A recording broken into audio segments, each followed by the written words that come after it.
Friends, कैसे हैं आप सब। आई होप आप सब अच्छे होंगे और आशा है कि आपकी तैयारी भी अच्छी चल रही होगी। तो फ्रेंड्स, मैंने एक कहानी लिखी है जो यूपीएससी की स्ट्रगल लाइफ पे है, और अगर आपको अच्छी लगती है तो लाइक एंड कमेंट इस ज़रूर करना।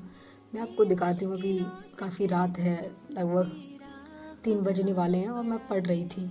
तो मैंने वो स्टोरी अपनी लाइब्रेरी में बैठ के लिखी थी, तो मैं आपको दिखाऊंगी कि वो कैसी स्टोरी है। और अगर आपको अच्छी लगी तो प्लीज़ उस पर कमेंट करें और आगे लेके जाएं, ताकि मैं और कहानियाँ ऐसा लिखने का प्रयास कर सकूं जो एज ए स्टूडेंट के लिए हैं। तो मैं आपको अभी सुनाती हूँ कहानी। ये देखो, अभी मैं पढ़ रही थी फ्रेंड्स, और रात भी काफ़ी हो रही है, और ये देखो टाइम हो रहा है लगभग 2:43 हो चुकी हैं और मैं पढ़ रही थी फ्रेंड्स। मैं आपको दिखाती हूँ। तो फ्रेंड्स, कहानी का कुछ सार ऐसा है कि जो स्टूडेंट यूपीएससी की तैयारी करते हैं और जिनका सिलेक्शन नहीं हो पाता है, तो उनकी कहानियाँ कोई नहीं सुनता, और जिनका सिलेक्शन हो जाता है उनका तो डंका हर कोई पीटता है।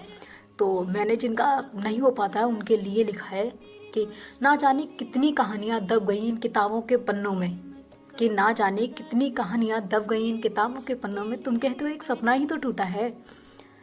अब कैसे कहूँ, जब मैं दिल्ली शहर की मुखर्जी नगर की गलियों में आया था तो पिता कर्जा किए थे हमारे लिए। माँ रो रही थी कि ना जाने कितनी कहानियां दब गई इन किताबों के पन्नों में, और तुम कहते हो एक सपना ही तो टूटा है। कि तब लगता था बस पहले अटेम्प्ट में ही निकाल देंगे यूपीएससी, कि तब लगता था कि पहले अटेम्प्ट में ही निकाल देंगे यूपीएससी, अब तो कलेक्टर बन के ही गाँव लौटेंगे। कि ना जाने कितनी कहानियां दब गई इन किताबों के पन्नों में, तुम कहते हो एक सपना ही तो टूटा है। कि ये हमारा, फिर एक स्टूडेंट कहता है कि ये हमारा 5वां प्रयास है, गांव 4 साल से नहीं गए हैं। पिता के हाथों में झुर्रियां पड़ गई हैं, माँ थोड़ी बूढ़ी लगती है। ना जाने कितनी कहानियां दब गई इन किताबों के पन्नों में, तुम कहते हो एक सपना ही तो टूटा है।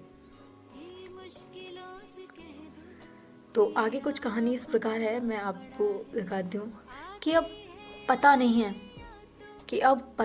है क्या सही है और क्या गलत है। कि अब पता नहीं है क्या सही है और क्या गलत है। कभी आयोग सही होता है तो कभी हम गलत होते हैं। कभी आयोग सही होता है तो कभी हम गलत होते हैं, और कभी हम सही होते हैं तो आयोग गलत होता है। ना जाने कितनी कहानियाँ दब गई इन किताबों के पन्नों में, तुम कहते हो एक सपना ही तो टूटा है। लोगों के लिए बस यह एक सरकारी विद्यार्थी अपनी मर्मित पीड़ा को बता रहा है कि तुम्हारे लिए ये सिर्फ एक सरकारी नौकरी है, हमरे लिए माई बापू का सपना है।